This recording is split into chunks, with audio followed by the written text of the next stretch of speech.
これ吸い込むと思ったらこれ。はい、ボックスシートやマットをねちょっと新しくしたんですけれども、この下のねマットレスは全然洗えないので、ちょっとね今日布団クリーナーで洗っていきたいと思います。はい、カバーを外すとうわー、もうやばいっすね。はい、電源ポチリ。はい、ボタン一つだけですね。掃除機みたいな感じでね動いています。横から見たらこんな感じ。セミダブルのマットレスなんですが、週に1回掃除機はかけてはいるんですけれども、なんかね鼻がムズムズして慢性鼻炎が止まらないのでね、布団とかマットレスにちょっと原因がもしかしたらあるんかなっていうことでね、試してますが、結構高いですね。はい、熱も結構出てる感じがします。でまだ少ししか経ってないんですけど、だいぶホコリみたいなものがね溜まってきてるのが分かります。今まではね掃除機を布団用のなんかノズルに変えてから綺麗にしてたんですけれども、これはねもうコンセントに差し込んでもうそのままの状態でかけれるのでね、すごく楽ですので長く続けられそうですね。やった！はい、一通りマットレス全体をクリーナーかけました。このようにねケースにホコリが溜まっています。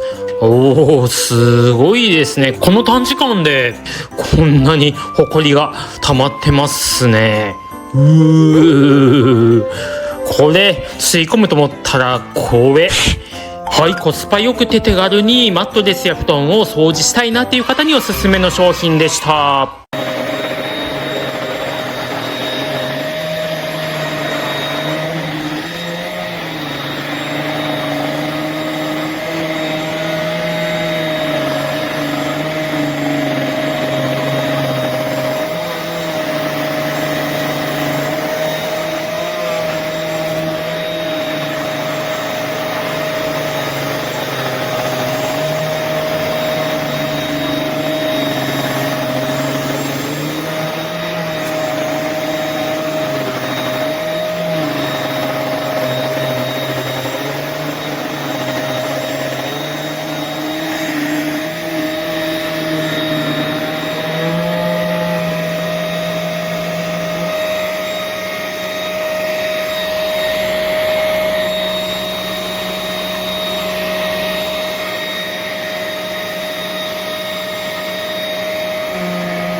母ちゃんは紺色コーデだから、あ、また早く